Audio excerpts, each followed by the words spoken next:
As the Union struggle to take control in the East continued, elsewhere, the war raged on. The Confederates attempted an invasion of Kentucky, hoping the state as a whole would join them, but they were pushed back. The Indian Territory saw Native American tribes ally with one side or the other in the hopes of securing rights after the war. Along the Mississippi, General Ulysses S. Grant remained one of the few Union generals scoring major victories. With his best pal, General Sherman, by his side, Grant led his armies down the Mississippi to the Confederate stronghold of Vicksburg. Both sides knew that if Vicksburg fell, the Confederacy would be split in two, and the Confederates prepared for an intense defense of the city. But back in the East, Lincoln still wanted somebody to march south and take Richmond. Having given General McClellan the boot, he needed a new man in charge. All right, Mr. President, option 1 is General Hooker. Bit of a nutcase, but a good general. Option 2, his qualifications are his name is Burnside and he is freaking say no more. So General Burnside was put in charge of the Army of the Potomac and sent south. Lincoln hoped he finally had a general who could succeed. Burnside met General Lee at the city of Fredericksburg, where he intended to rapidly cross the river and take the city. But the Union War Department was too slow in delivering the pontoon bridges, and the two sides were forced to camp across from each other, close enough to speak. Hey Yankee, ready to get your butt kicked? Yeah, right, rebel. God is on our side. No way, God's on our side. Oh, you think so? Well, why don't we ask him? Hey God, whose side are you on? Ow. Dude, uncool. With over 100,000 men, the Union Army finally launched their massive attack on the 11th of December. But by now, the Confederates had amassed their forces. During the battle, wave after wave of brave Union men marched headlong into a brutal Confederate onslaught. Even the Confederates couldn't believe what they were seeing, and in one moment of camaraderie, a Confederate sergeant, unable to take it, reportedly came out into the field to tend to the Union wounded. Seeing this, the Union troops held their fire. Still, Burnside and his forces were soundly defeated at Fredericksburg and forced to retreat. Lincoln's popularity and Northern morale continued to plummet, especially as the winter heading into 1863 was bad. The winter camps were rife with disease. The food was less than appealing. On both sides, men began to leave. Hey, where do you think you're going? I'm deserting. What? Don't you love your country? Yes, I do. And I'm trying to get back to it as quick as I can. Lincoln, ever the kind and caring man he was, spent much of his time pardoning deserters' death sentences. Oh my, here's a 17-year-old boy sentenced to be hanged. Well, I'd better suspend his sentence. Or he'll be suspended tomorrow. What? To try to keep the numbers up, both sides had introduced conscription. There was controversy in the North, however, since rich men could simply pay to have someone else fight on their behalf. Riots broke out in New York City, with enraged mobs furious at the idea of going to fight for slaves, an idea that many of them simply did not support. However, after so much pressure, the Union had finally begun allowing black men to enlist, and these men, knowing what they were fighting for, signed up. By the end of the war, nearly 200,000 troops, 10% of the Union Army, would be black. The valor and bravery they showed throughout, silencing critics. Okay, well that last guy was useless. Let's try this Hooker fellow. General Joseph Hooker was put in charge of the Army of the Potomac, and once again, Lincoln ordered him to move south and take Richmond. Hooker met Lee at the Battle of Chancellorsville, where Hooker had over twice the men Lee did. Lee was forced to defy all military convention and split his smaller force into two. Lee had absolutely no chance of winning, and Lee won. It was his masterpiece. Lee did suffer one significant loss during the battle, though. As his right-hand man, Stonewall Jackson, was riding back to the Confederate lines at night, the nervous Confederate troops, unable to recognize him, opened fire. You boys done goofed up. Jackson died 8 days later. As for Lincoln, he couldn't believe it. It was yet another loss, and Northern support continued to waver. While the Union kept on struggling in the East, out west, unconditional surrender Grant was making moves as always. In an attempt to take Vicksburg on the Mississippi, he made a series of risky and bold movements. He sent a cavalry raid and feigned Sherman north to confuse the enemy. Then, aided by a fleet of ironclads on the river, he raced his army south to cross the Mississippi. Aware that the terrain to the north was restrictive, instead, he strategically moved northeast, hitting Vicksburg's supply line and defending his rear from Confederate armies in Jackson. Once he reached Vicksburg, the Confederate defense became hardened, and Grant was forced to settle in for a month-long siege, during which time he got rather bored. Despite not taking the city, Lincoln loved it and encouraged Grant to hold firm. It would only be a matter of time before the Mississippi was in Union hands. Around this time, the people in the west of Virginia, who had remained loyal to the Union throughout, finally broke away to form their own state. They could have named it anything in the world, but the creative minds at the time came up with the ingenious West Virginia. Back in Washington, Lincoln once again wanted a new general to take command. Oh my goodness, why do all these 19th century generals look so bust? Look, we got Sleepy Eyes Joe here. That's Princess Leia with a mustache. E.T. phoned the doctor. Fine, why don't we give Snapping Turtle McGee here a shot? So General Snapping Turtle McGee was put in charge of the Army of the Potomac, and it was a crucial time for the Union, because once again, the Confederates decided to go on the attack. So far, they had done exceedingly well militarily, but as the war kept going, the Confederate economy was crumbling. Riots broke out in the streets of Richmond as the price of bread skyrocketed. Supplies were dwindling. Jefferson Davis wanted to send men west to rescue Vicksburg, but General Lee knew the longer the war lasted, the worse their chances got. And he still hoped if he could just threaten D.C., the already demoralized North would surrender. So in June 1863, with the momentum behind him, General Lee once again entered the North, fighting his way through Maryland and into Pennsylvania. General Meade set out to meet him for what would be the most significant battle of the entire war. If the Confederates won, D.C. could fall. If the Union won, it would be a turning point, as the Confederates would run out of steam, and the small town that was to get caught up in the crossfire of the largest battle in American history was Gettysburg, Pennsylvania. On June 1st, units from each army encountered one another and skirmished through the town itself. The townspeople were forced to take refuge, except for one man who reportedly ran outside for a strange reason. "Joseph, what are you doing?"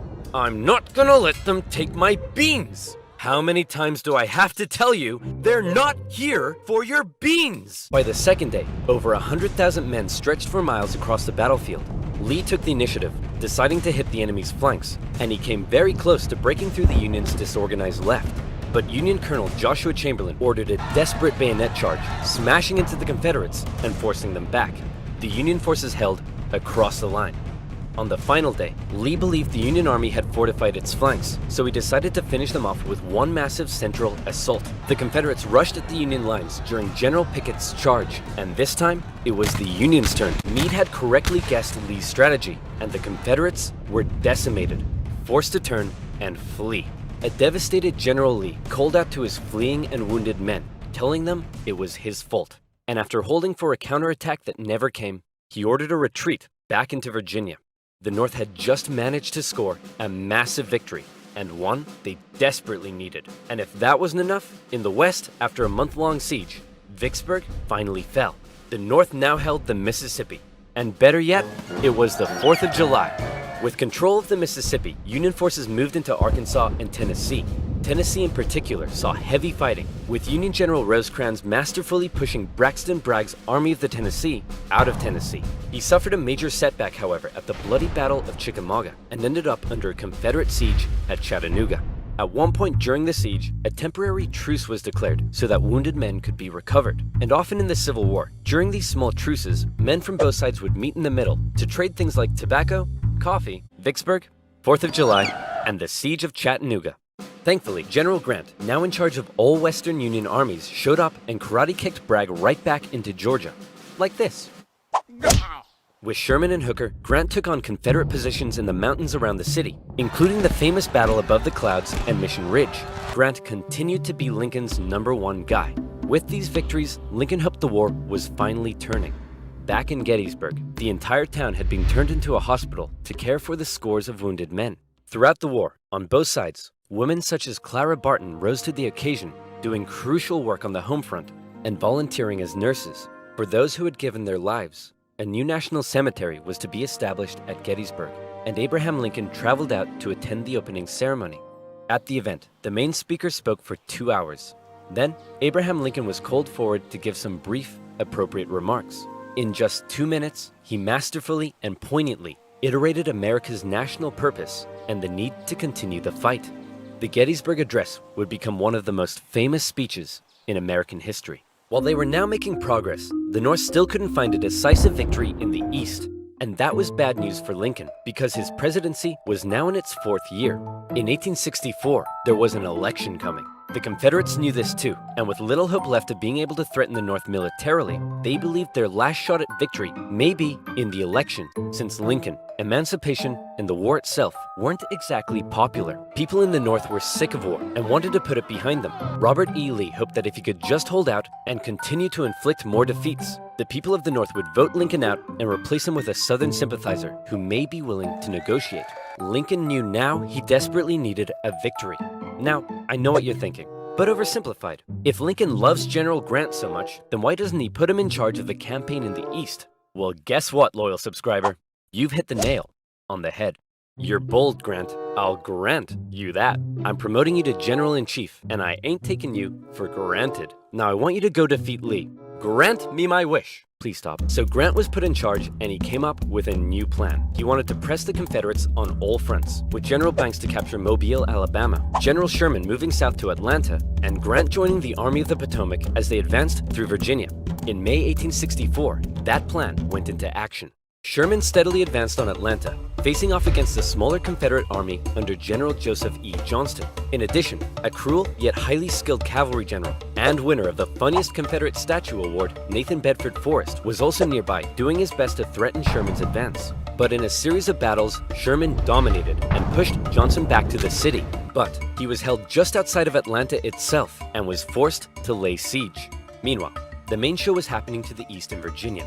The Union's top general was finally about to face off against the Confederacies. Lincoln hoped Grant would bring something new to the Eastern Theater, and bring something new he did.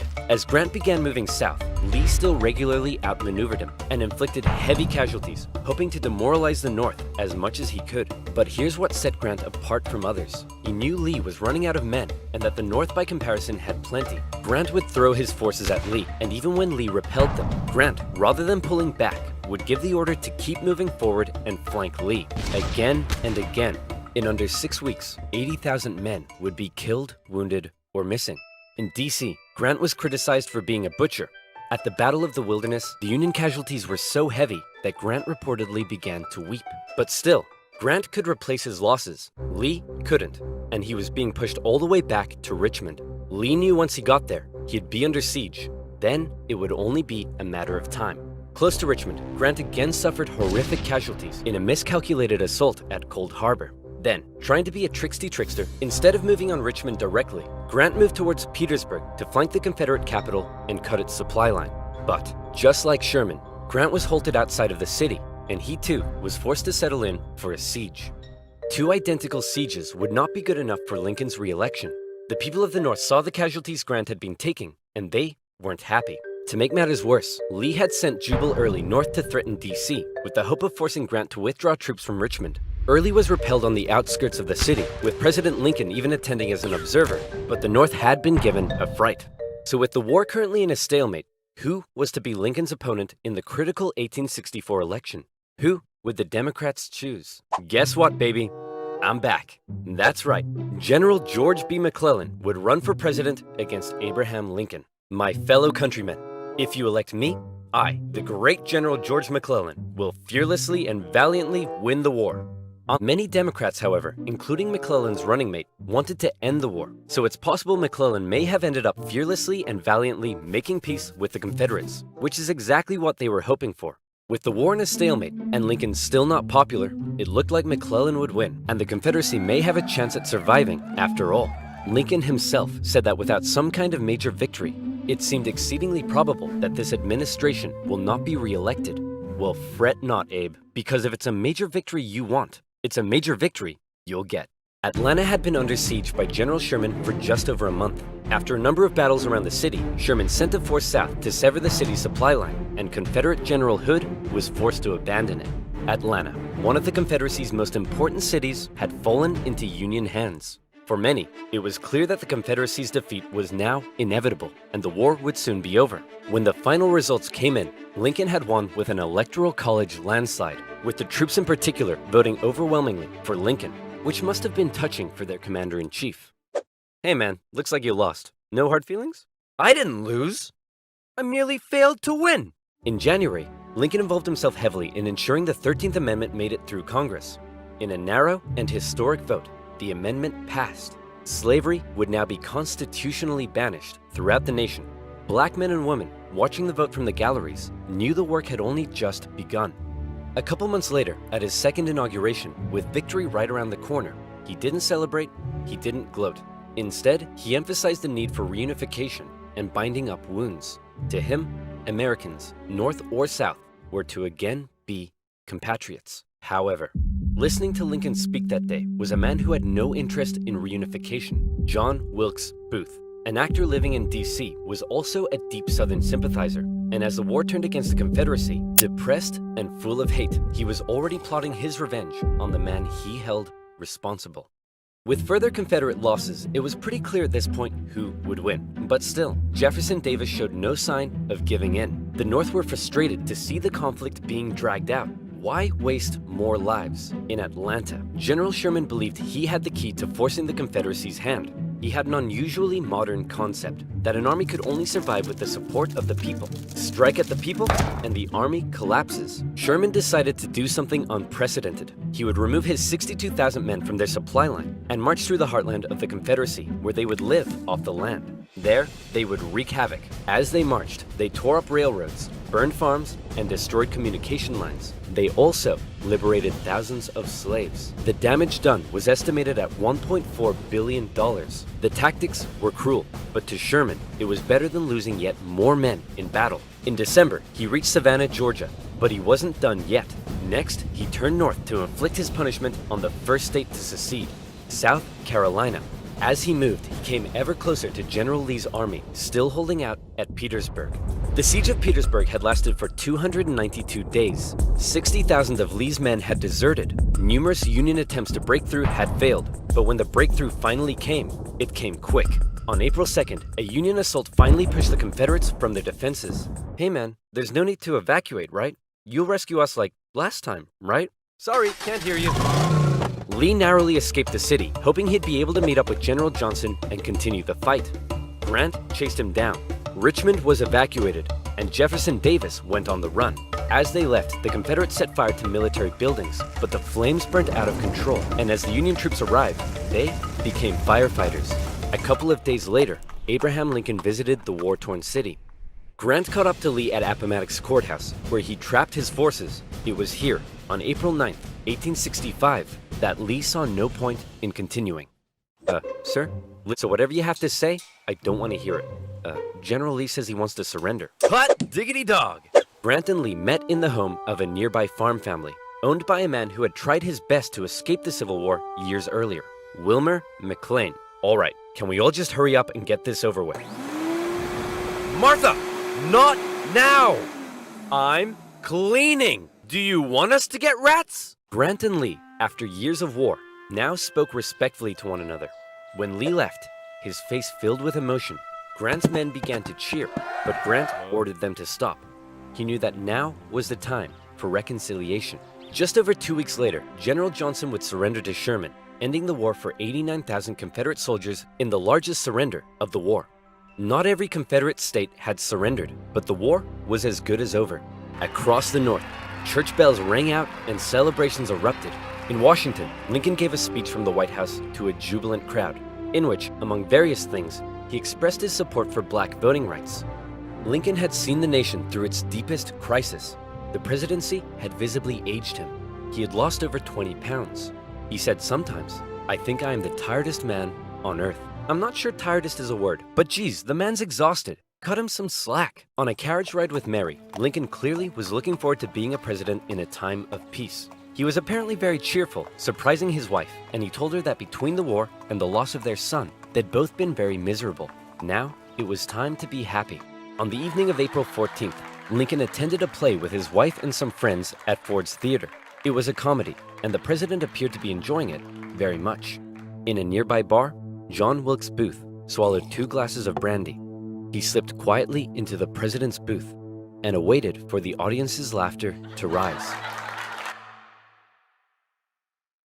The president was shot in the back of the head. Booth fled the city. Soldiers carried Lincoln to a boarding house across the street. There, doctors declared there was nothing they could do. Surrounded by his heartbroken wife, son, and members of cabinet, at 7:22 the next morning, President Lincoln passed away. Never before had a president been murdered. A shocked nation mourned as a 12-day funeral procession carried Lincoln back to his home in Springfield, Illinois. On April 26th, Union cavalry found John Wilkes Booth in a barn in Virginia, where he was shot. Not long after, Confederate President Jefferson Davis was also tracked down and arrested. Imprisoned for 2 years, he was eventually released. The North didn't want to put him on trial for fear the jury may rule that Southern secession had in fact been legal. To ensure reconciliation, other Confederate generals and politicians were allowed to re-enter life in the now restored Union. Scattered fighting continued into May, when the last Confederate forces in Texas disintegrated. The Southern states came under Northern military occupation to prevent any further rebellion, and a very difficult era of Reconstruction began. Over 3 million Americans had fought, brother against brother. The Civil War remains the bloodiest conflict in U.S. history, but the Union had been preserved.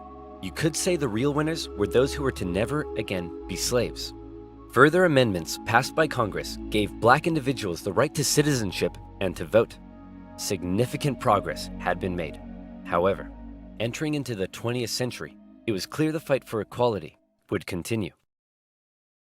In modern America, the man who fought to preserve the nation and never gave up in the darkest of times stands as a symbol of honesty, empathy, humility, perseverance, and courage. A continuous reminder of what has forged America and what it should ever strive to be.